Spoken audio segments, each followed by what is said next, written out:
Okay, Assalamu alaikum and hello everyone. Welcome to another inspiring conversation. Today I am truly honored to be joined by an incredible woman whose life is dedicated to healing, empowering, and supporting others. Jennifer is an author, speaker, educator, messy therapist, doula, and founder of Interwoven Therapeutic. As a wife, mother, and passionate advocate for family wellness, she has touched countless lives through her work, compassion, and dedication. Jennifer is also a contributing author in a Guinness World Record holding anthology and continues to inspire people through her message for faith, resilience, and personal growth.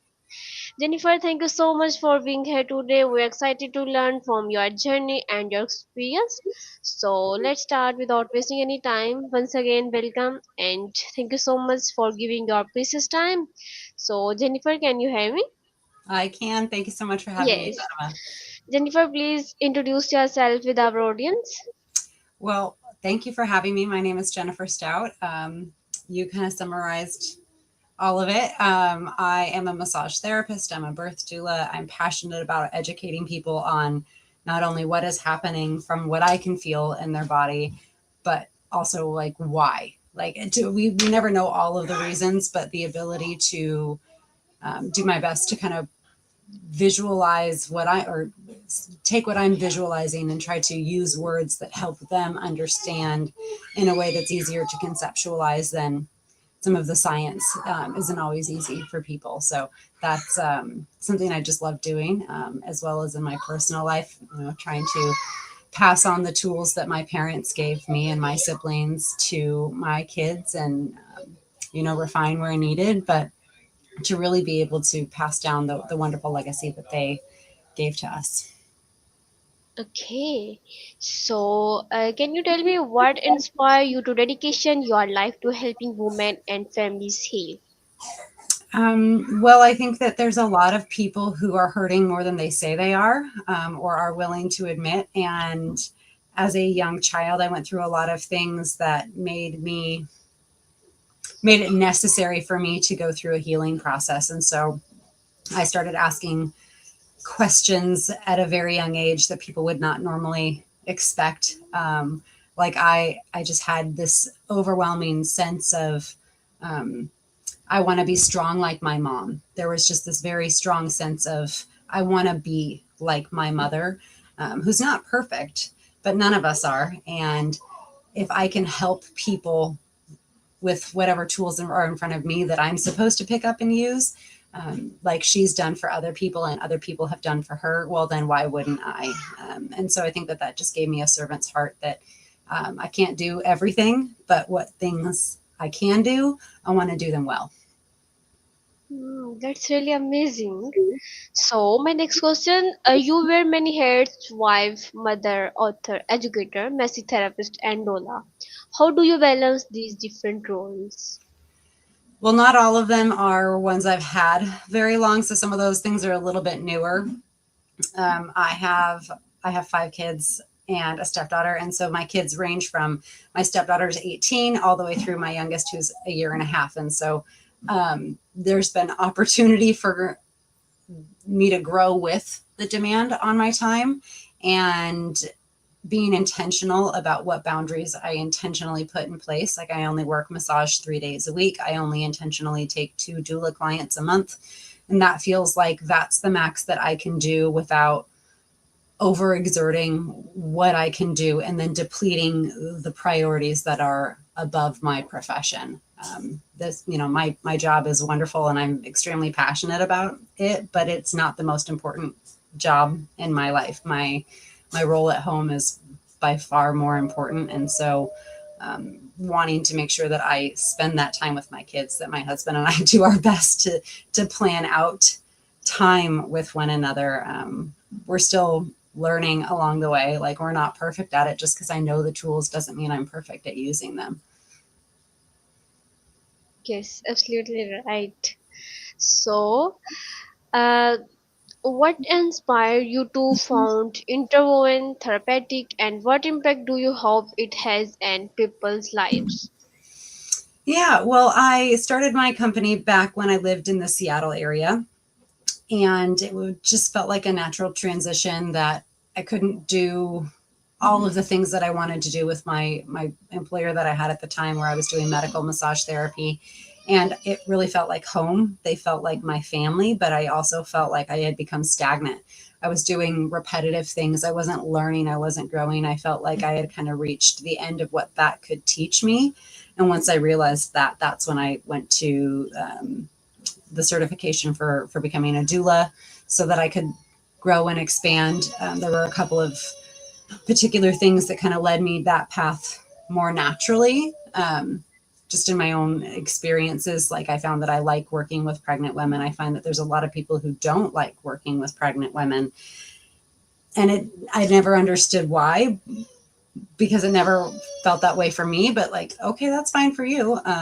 Send them to me. That's fine. Not every therapist is a perfect client for another person. And so it's okay to refer out to people. If you're not the best fit, be willing to give to that next person who might be the best fit, and not feel like you're missing out on something. You're doing the better thing by being of better service. If you know someone who's better equipped to deal with what that person wants. Like, I don't do relaxation work primarily, even though the work I do now happens to be more relaxing than my first 12 years. My first 12 years was very intense and like very deep tissue, and it was very treatment oriented in a very different way than I do now. So I would have hated what I do now back then. So giving yourself the room to grow led me to opening the company. And then moving here to Texas, there wasn't like a place to get hired per se. It wasn't like there was just a job to have. So I just continued on with my company, and I rebranded to Interwoven about a year or two ago. And it just felt a little bit more aligned with not only my intention now, but how I intend to grow, and what I kind of see the future of my company becoming, hopefully for the community, where we don't have a lot of alternative health in my specific town. And we're in Central Texas, so there's other smaller towns in the area that were their bigger town amongst, outside of the big cities. And so if I can kind of have this alternative health hub where people can come to our small town and have all of the different things that they might want to do, if I can kind of participate in bringing that culture to our community, that's kind of where I see the vision of what I will hope to bring to my community little by little. We're, doing baby steps, and I know what the vision is, but I also know that I have to do one step at a time. So I hope that answers all of the points of your question without too many tangents. Okay, so like as a message therapist and Ola, what are some of the most meaningful lessons you have to learn from working closely with families?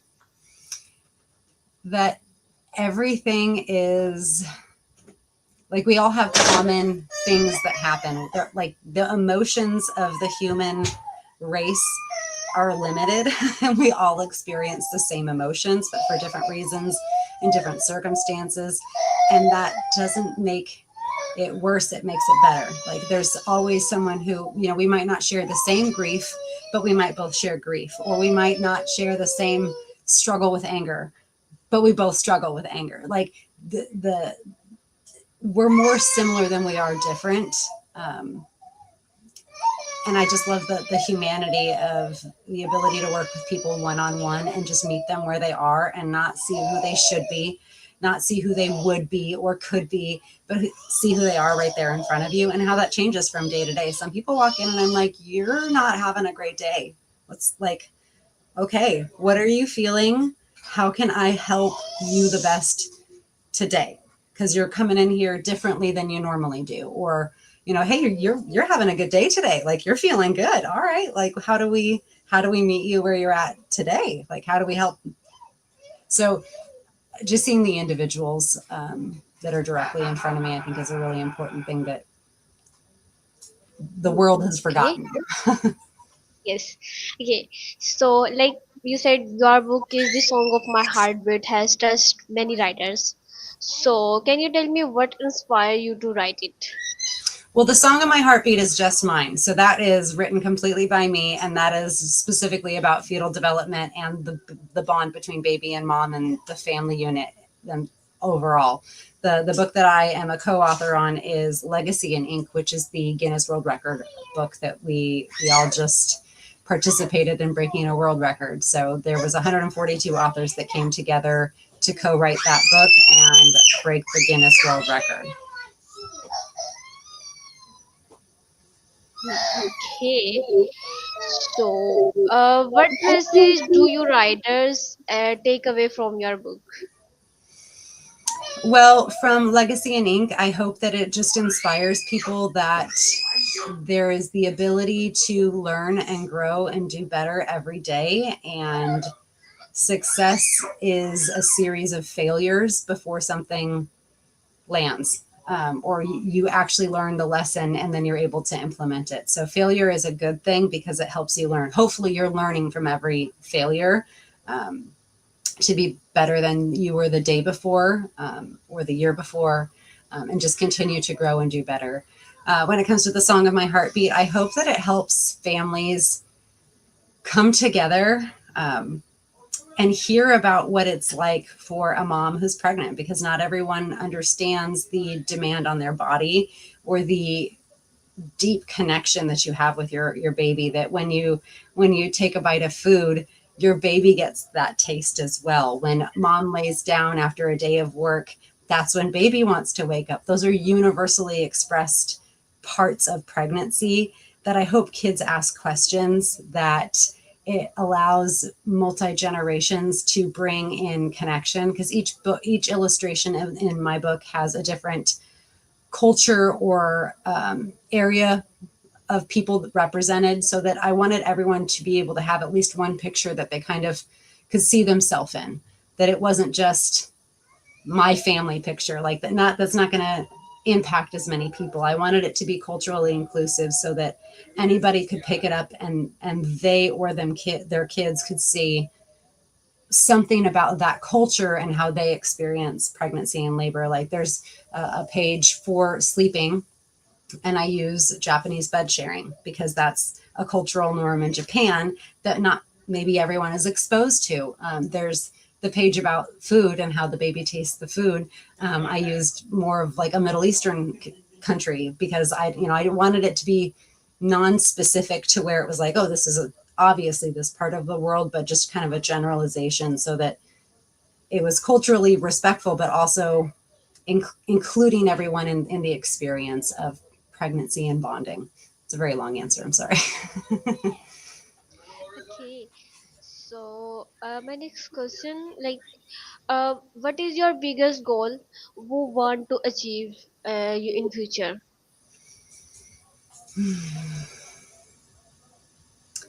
The biggest goal I have is to be consistently authentic in as much of my life as possible. If I can do that, then I'm happy. I don't need to have accolades. I don't need to have a bunch of degrees. I don't need to have a bunch of papers to tell me my worth. I need to have integrity of character, and integrity is what you say, what you do, and what you say you do. And I want all three of those pieces to be in congruency as much of my life as possible. And where the areas that they're not as congruent as they could or should be, that I am continuing to refine those places. So as long as I'm doing that, I'm proud of myself because that's the best I can be in all situations. Okay, so best wishes for you in future for your goals. So, my next question: can you share a success story that deeply impacted you or refined your mission? Hmm. A deep, well, I think I've had several of my own like personal experiences where I've been part of why I just changed to the new technique that I've been doing the last 3.5 years is when I went to this seminar. It felt like in all my years of working, I had all of the pieces to a puzzle that I had been collecting over the years, but I didn't know what the puzzle was supposed to be of. And it felt like being given the picture at the front of the box of what the puzzle was supposed to look like. And I realized I have the pieces. I just now I can see how it all fits together. So I hope that I can. Sorry, I hear my daughter in the background. I don't know if you guys can hear her. She has been Yeah, distracting me this time. I'm so sorry. it's okay, no I problem. totally lost my train of thought. I'm so sorry. Okay, so it's okay. So my next question, like, you contributed to a Guinness World Record holding anthology. What was the experience like? It was really wonderful. I got to go and see my brother, first of all, and it was so good to just be in the presence of my brother. Our family is pretty close, and that was one of the best highlights. And beyond that, I got to meet some of the most wonderful people from all over the world and all over different categories of business, leadership, authorship, business. And we all have so much aligned in mission that it was really easy to not get a chance to talk to everyone because you were just so enthralled in the conversation of like everybody that you meet around you. It's hard to meet everybody, but it was really, really wonderful to get a chance to just meet as many of those people as possible. And I've made some wonderful connections. And I just received a book from somebody yesterday, and they wrote just a beautiful thing in it of like, "Hey, it was great to meet you," and just kind words. And I feel like there's a lot of wonderful people that I have meaningful connections with, not just a name that I know. It's there was a personal connection of mission and authenticity that is rare in a room of that many people, to be just vulnerably authentic in what you write, what you share, and how you present yourself. So it was just really wonderful to feel built up by remembering there's still good people in the world. People can be kind to one another. And this is a room of people that are helping teach the next generation of people what that looks like. And I get to be a part of it and in the same room with them. So it was really humbling, and I felt very blessed. Yes, okay. So, like, what challenges have you faced in your personal and professional life, and how did you overcome them? Yeah. Well, I have had a lot of hardship in life. I've had a lot of grief. I've had a lot of struggle. I've had a lot of suffering that I have had to. I heard the phrase once, learning how to suffer well. Like, what does it look like to suffer and still have integrity of your character? And I hope that my life is a testament to that, that even though there is grief and there is pain and there is struggle, you can still choose to not be a nasty person just because you're having a nasty moment.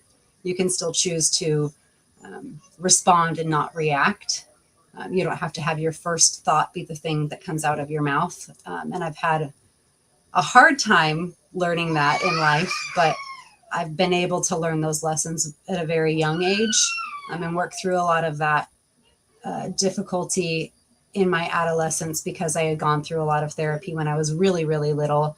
And I asked hard questions at a young age. It allowed me to process through some of those hard truths about not only myself, but the way the world is. I can't expect other people to act like I think they should. Like that's not that's not realistic. And it's only going to make me bitter and angry if I try to impose that on someone else. Why don't I just try to live the way I hope others would live also? And if that inspires them to do better because it does, then great. But like, it's not my job to twist their arm into caring about other people. So learning how to release the part that's not my responsibility has been a little bit fresher lesson, but I'm grateful to have had the process to go through it, and I'm still learning it, but that is the most recent lesson that I am learning. It's not my responsibility what you do with the tools that are given to you. It's my responsibility in some instances to offer the tools for you to use. Okay, so can you tell me, your study background, like your education background? Yeah. So when I went to massage school, I did 1,000 hour program that was extremely medical massage focused, as opposed to, I would say, most schools lean a lot more on the relaxation spa side of things, and you have to take a lot of continuing education classes in order to build that medical experience. And I had the wonderful opportunity to have all, I think, with the exception of like two of my teachers, all of them taught medical techniques that like they were actually using in medical settings. So I was learning from the best in my field, in my area, and I learned how to have boundaries and ethics. We had wonderful classes on learning how to have research literacy.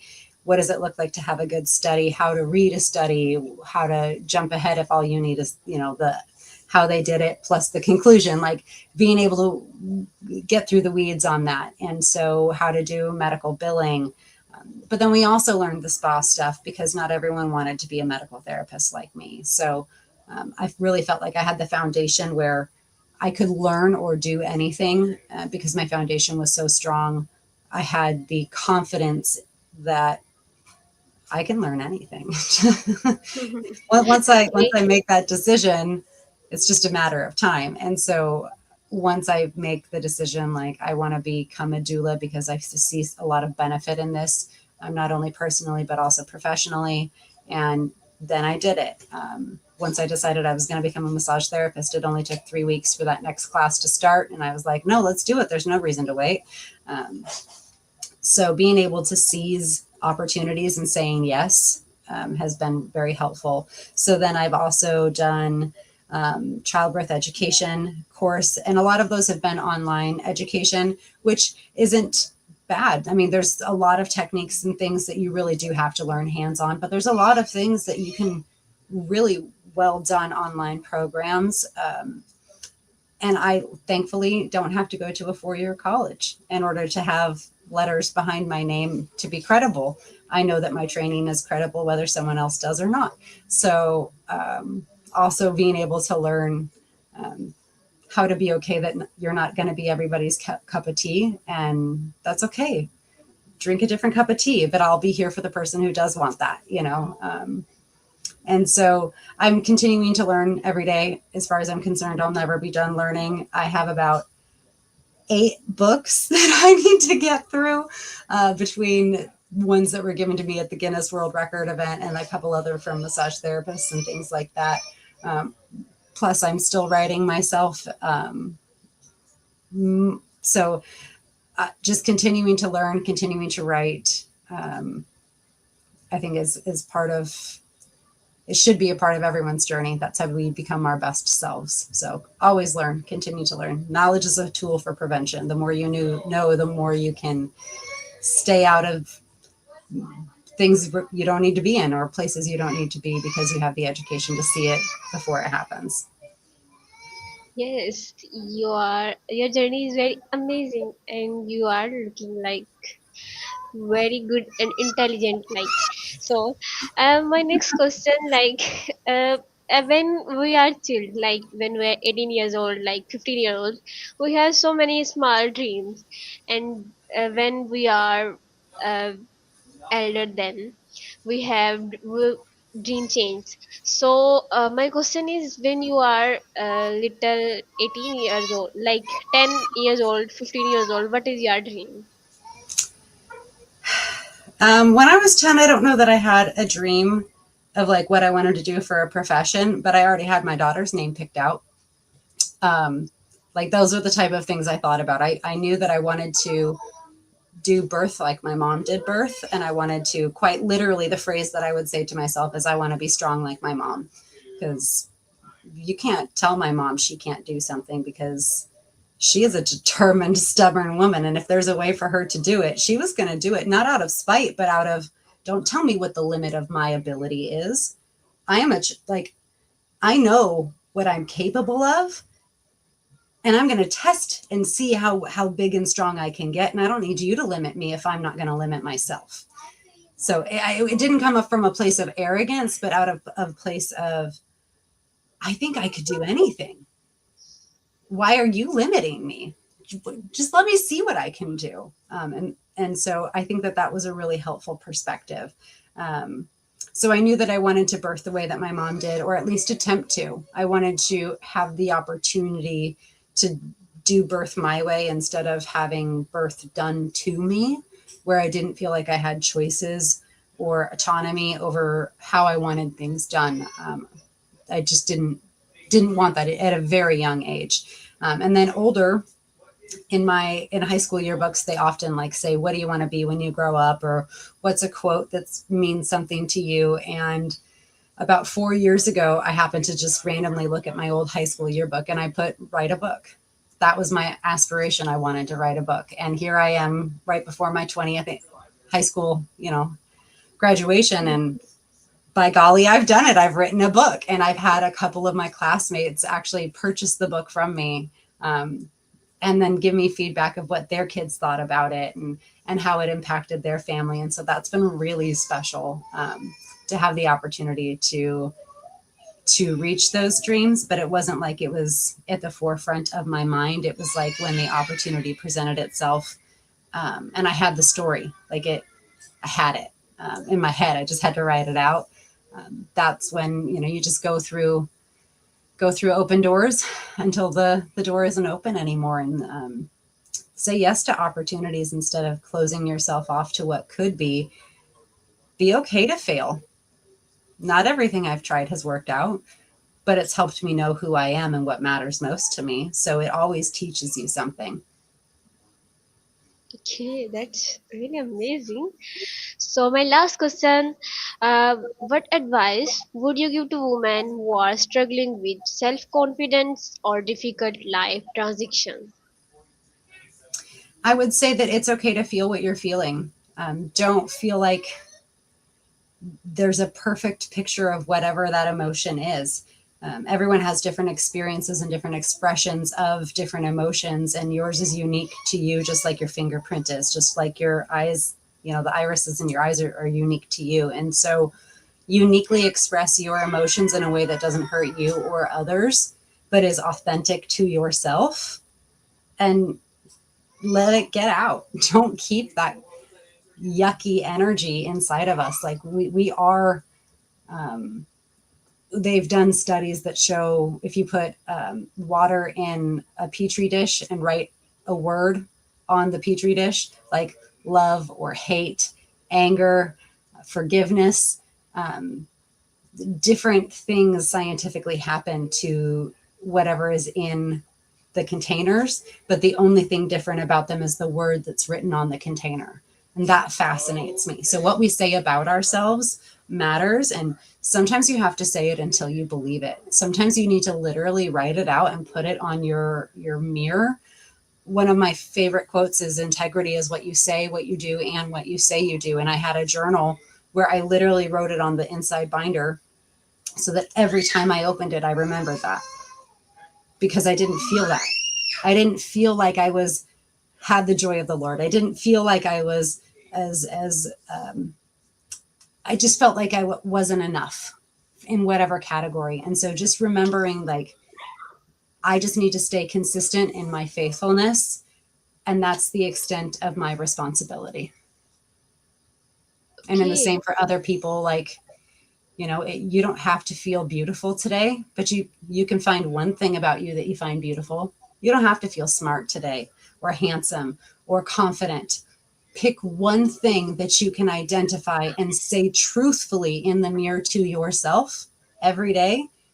You'll look very different in a week, and you'll look unrecognizable in a month. yes, Positivity okay. is contagious. Hmm, that's really amazing, your last message. So, Jennifer, thank you so much for taking the time to join us today and share your inspiring journey. Your dedication to healing, education, faith, and family is truly remarkable. I am sure our audience has gained valuable insights and encouragement from your experience and wisdom. We appreciate the positive impact you are making in the lives of so many people. Thank you so much once again for being here, and we wish you continued success, happiness, and blessing in all that you do. It was an absolutely pleasure speaking with you today. So, once again, thank you so much. It was a wonderful, wonderful blessing to be here as well. Thank you, Fatima, for having me on your show. Okay, thank you. Goodbye. Bye.